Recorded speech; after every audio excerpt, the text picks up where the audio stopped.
Bulletcast for life.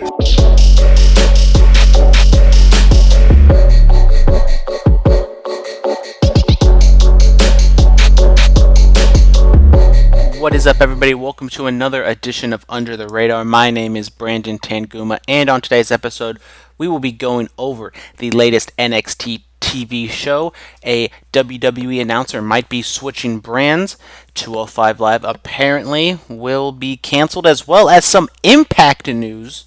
Now let's get into that Impact news. As we talked about on the Bulletcast yesterday, AXS TV has been acquired from Impact's parent company Anthem Sports, and it has been announced today that Impact Wrestling will be moving to AXS TV after Bound for Glory. Bound for Glory will take place in Chicago on October 20th.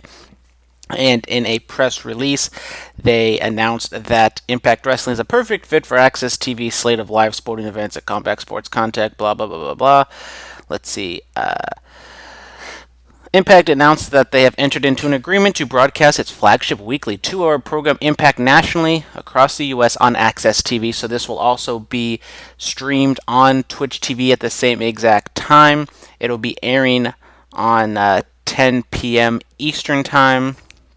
Right now it's 10 p.m. Eastern Time on the Pursuit channel and on Twitch. So then in October, so Bound for Glory, obviously Impact's biggest show of the year, they will be going to AXS TV. No word yet on what this means for women of wrestling and or New Japan. They have not really wanted to talk about it. They just kind of said, they're just looking at everything right now as, that would happen. You buy a company, you're not going to just make all these announcements right off the bat to say, we're not going to have a partnership with New Japan anymore. But maybe this means Impact is going to try to have a relationship with New Japan. They had one years ago. Maybe it might be a little tarnished. Maybe with Don Callis being in the higher ups for Impact Wrestling, that might help with him working with New Japan sometimes. If you remember, Okada used to wrestle for Impact back in the day, and they just completely squandered him. I mean, you look back of the years of Impact TNA, they've had the Young Bucks, CM Punk, Okada.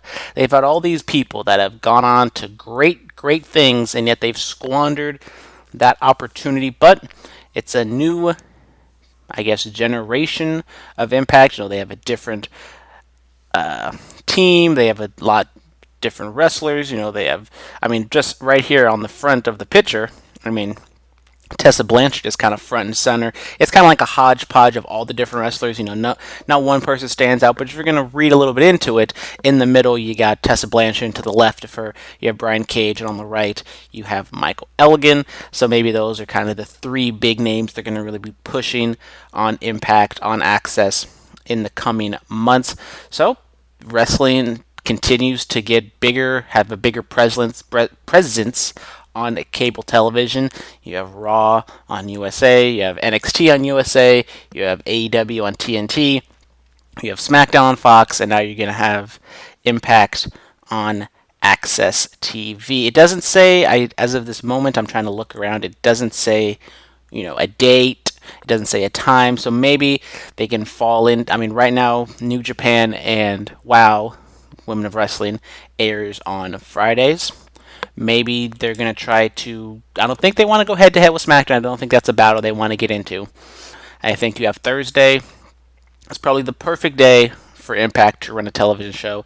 Tuesday, you can do a Tuesday, but I don't know the logistics and everything. I think Thursday is kind of like, the perfect spot for them. Maybe they want to run Tuesday just because people might get a little burnt out from Wednesday with NXT and AEW. But who knows? It's going to be an interesting time for wrestling. October is almost here. We're 3 weeks away from October, 3 weeks away from the Wednesday Night Wars, if you even want to really call it the Wednesday Night Wars. But AXS has distribution in over 50 million homes, so a great spotlight for Impact Wrestling. And also some other news is apparently Impact Wrestling might be in talks to buy Ring of Honor. Now, don't believe the headlines. It's not Impact Wrestling wanting to buy Ring of Honor. It's Anthem Sports. The parent owner of Impact Wrestling is looking to maybe buy Ring of Honor. I don't really know. I've just kind of read headlines and just it's like people saying that insiders are saying there's talks, but who knows? There was talks, years ago that WWE was looking to buy Impact, looking to maybe buy Ring of Honor. Who exactly knows? Maybe it was more for the library, but apparently Impact has the rights to the library, is what I'm looking at, because they owned or because they bought the HD Net shows. I don't know. Oh no, never mind. That's what's included in the. I don't know. It's business talk. I'm not a business person, but I mean, people forget that Ring of Honor, almost kind of like Impact, it's owned by a bigger conglomerate. Sinclair Broadcasting, I think, is a bigger company than Anthem Sports. Impact might want to buy Ring of Honor. Maybe they're trying to get more cohesion. Coercion, I don't know. ROH has the work relationship with New Japan. Impact is going to be on the same show as New Japan. Maybe they're trying to work something out. Who exactly knows? I'm not going to put too much stock into this. It's just in talks. A lot of companies are in talks all the time, so this doesn't mean that it is going to happen. But apparently something that will happen is that 205 Live will be coming to an end. Triple H spoke with Newsweek, and he announced or talked about that 205 Live will be coming to an end. No date has been announced or really talked about when 205 Live will come to an end, but you have to assume that it's going to be sooner rather than later. Obviously, we got the NXT brand, and that is what has been speculated. I think Triple H outright said that 205 Live, the cruiserweights rather, will go into the NXT division. The cruiserweight championship will be on NXT. It's good. I don't know if that means the Cruiserweight Championship might not be on NXT for long. Maybe it just kind of disappears. Maybe it just goes away. They keep it. I mean, you have the women's title, you have the tag team titles, you have the North American title, you have the WWE, you have the NXT title, and then you're going to have the Cruiserweight Championship. So you're going to have like 6 championships on a 2-hour show that doesn't have pay-per-views all that often. I mean, I talked about it, how maybe they can build up and have, like, a big match every single show to where, it just kind of built around that one match. And the Cruiserweight Championship can be that way. And you can have, like, a championship match one week, you have a number one contender match another week, a different championship match. You can just have all these different matches, especially since you're only going to have 4 big shows or takeover shows, which there is news that Royal Rumble will not have a takeover. It will have a Worlds Collide show, which means it's not going to be what it was last year or this year, where it's like a tournament and the winner gets an opportunity at a championship match. It's going to be just kind of like a dream match where they just kind of take all these different wrestlers from different brands and just kind of put them together and have matches for the first time ever, and just go out there, have a good time.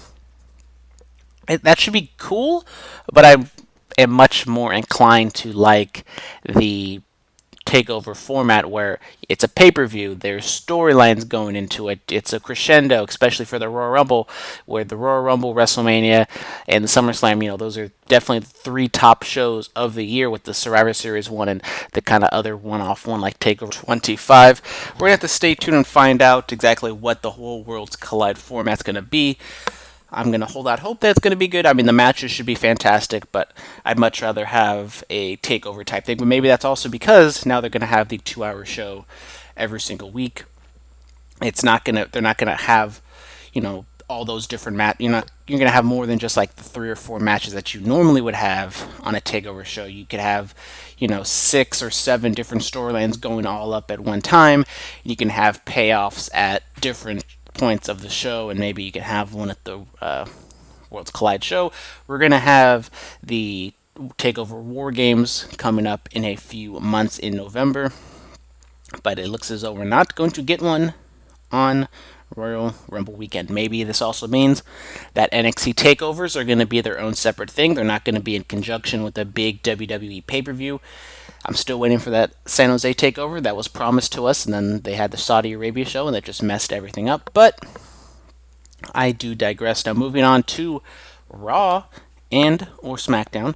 Michael Cole apparently is going to be leaving Raw. He is possibly, I think, or he's either tied with Jim Ross or has overtaken Jim Ross for the longest reigning episodic wrestling announcer of all time or something like that. He's been on Raw for 11 years, tying Jim Ross's tenure as the lead announcer of the flagship show for WWE. Now it seems as though there are reports that Michael Cole will be leaving Raw to go over to SmackDown, and Vic Joseph will be the new lead commentator for Raw.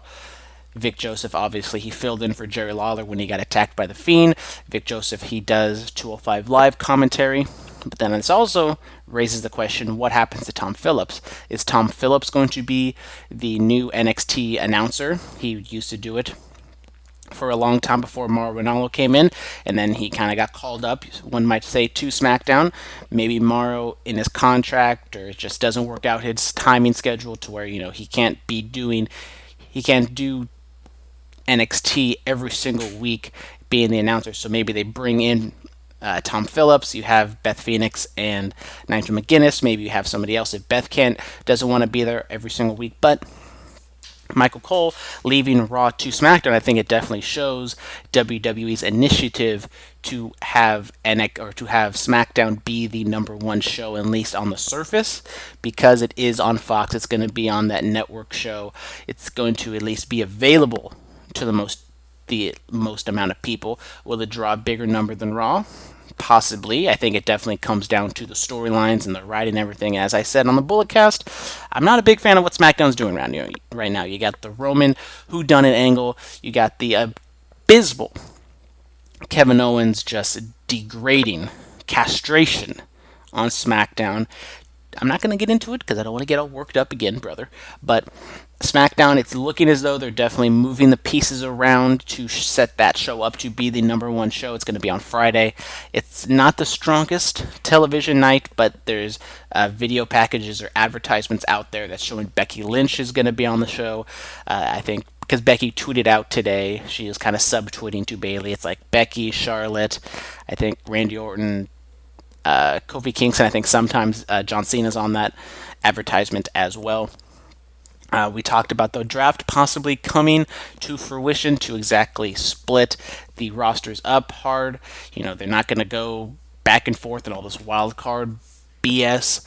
But, we've got to stay tuned and find out. Raw has always been Vince McMahon's baby, but maybe just money talks, and he's going to have SmackDown be that flagship show for at least the incoming future, for the rest of the year, maybe for all of 2020. But with Michael Cole leaving Raw, I think that opens up possibly, Vic Joseph or Tom Phillips. It's kind of weird how there's reports of Vic Joseph being the guy for Raw, but then where does Tom Phillips go? Tom Phillips and Vic Joseph, they're kind of interchangeable. I think one might say, they're kind of like the robot, the good-looking dude who can read the timesheet and, hit all his cues and do everything. I think Michael Cole is fantastic when he's not scripted and heavily produced. If you go back to see the UK tournament that he did with Nigel McGuinness, he was absolutely fantastic. He didn't have Vince McMahon yelling in his ear. He was not heavily produced. He probably was just going out there. He didn't know the finishes of the matches. He just kind of reacted, called the moves. Yes, Michael Cole isn't the best in terms of calling move for move, like a Morrow, like a... oh my god, I'm completely blanking on the AEW announcer's name with the mask. Excalibur.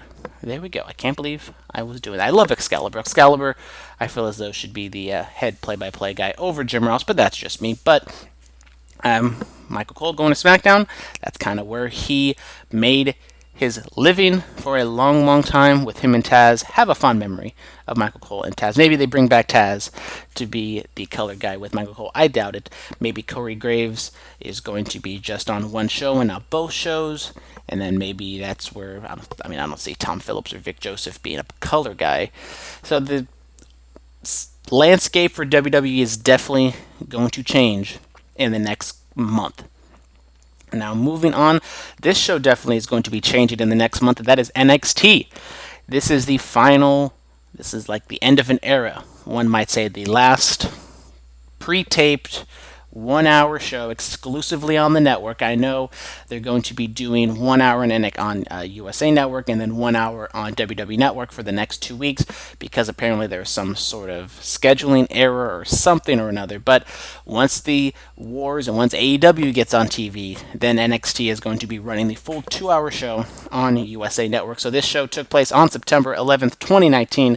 As always, for now, rather, it is taped in Orlando, Florida at Full Sail University on the WWE Network. As always, your commentators are Nigel McGuinness, Mauro Ranallo, and Beth Phoenix. We get the usual kind of then now forever shtick. They show a Tahoe pulling up to Full Sail. The driver gets out and walks around to open the door and reveals that it is Rhea Ripley. She is in her shirt, her spiky jacket, some jeans, and some heels.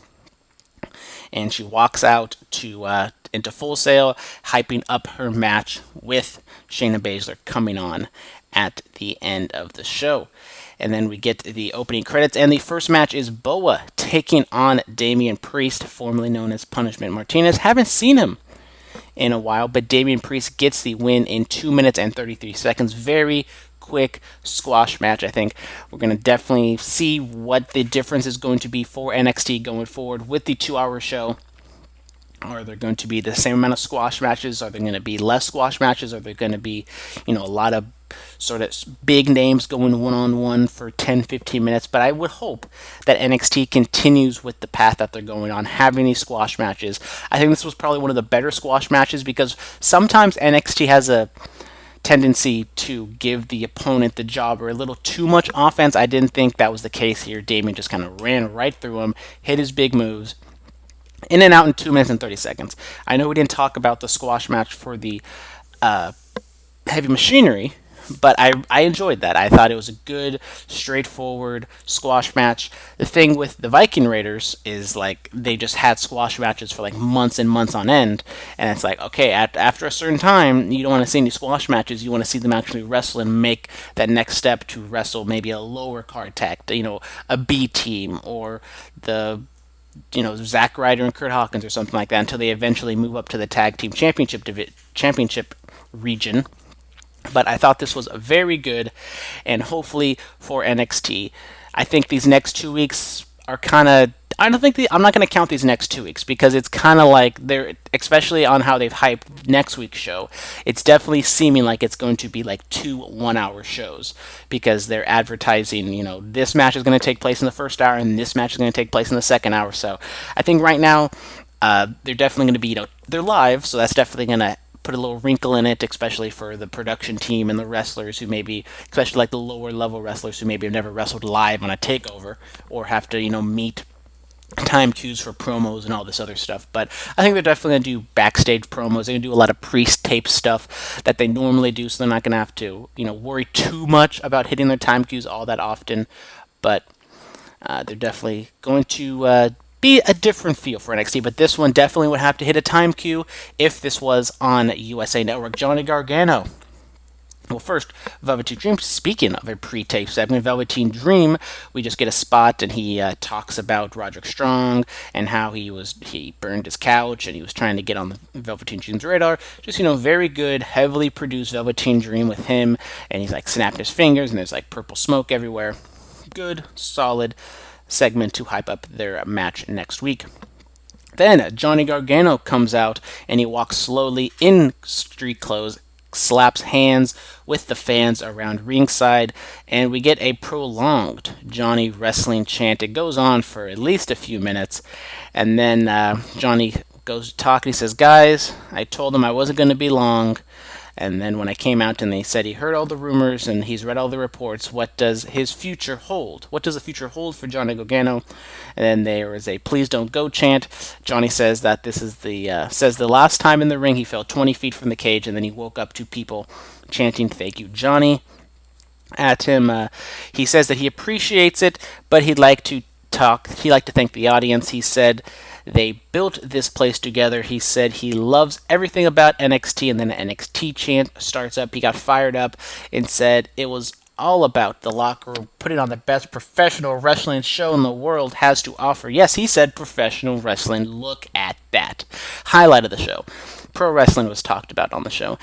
He said that he's seen a lot of people come and go, and he said they have a choice, and Johnny has made his choice. He said the crowd has had his back since day one, so he is officially... And then he gets cut off by Shane Thorne.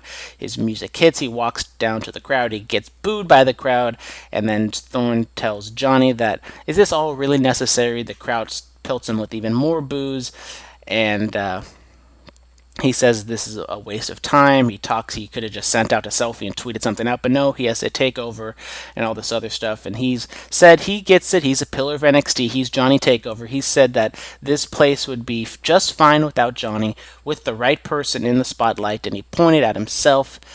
And if it was going to be even better, so take a walk, Johnny. Johnny goes to take a walk, and then he comes back.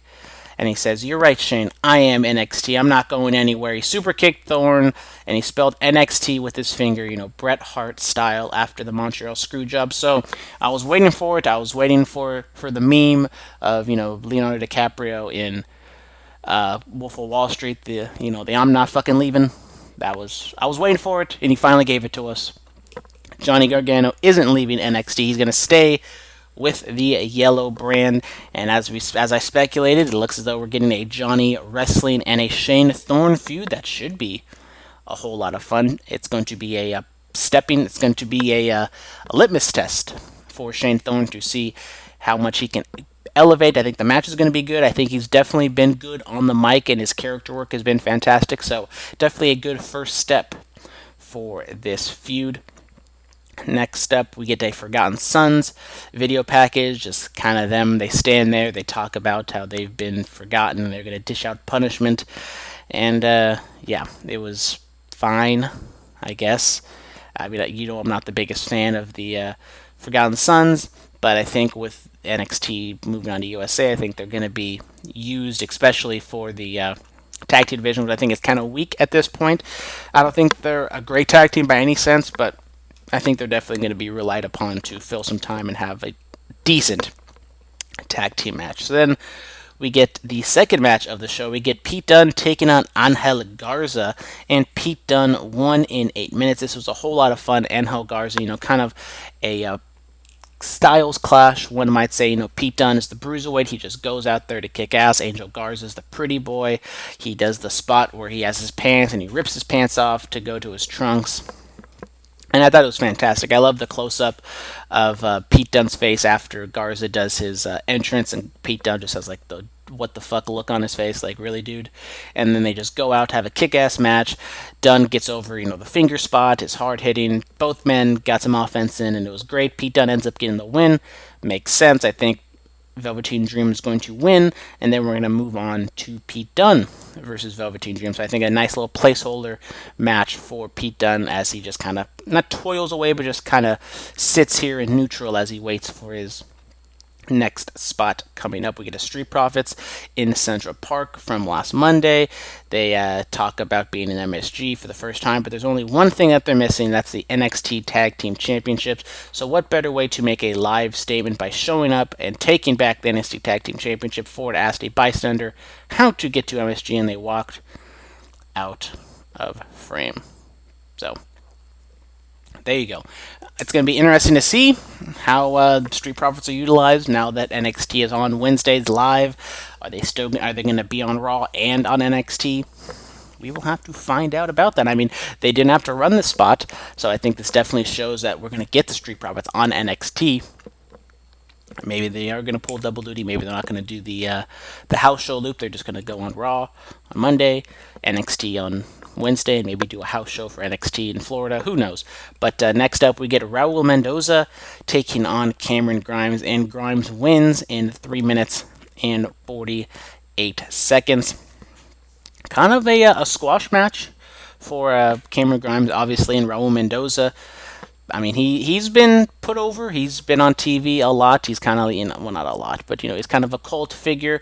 And I think he has some potential, but I think Cameron Grimes is great. I would definitely put him in that next generation of NXT wrestlers if there are going to be call ups and people moving around. I think Cameron Grimes, especially with NXT going to 2 hours, is another wrestler that you can see getting a lot of TV time.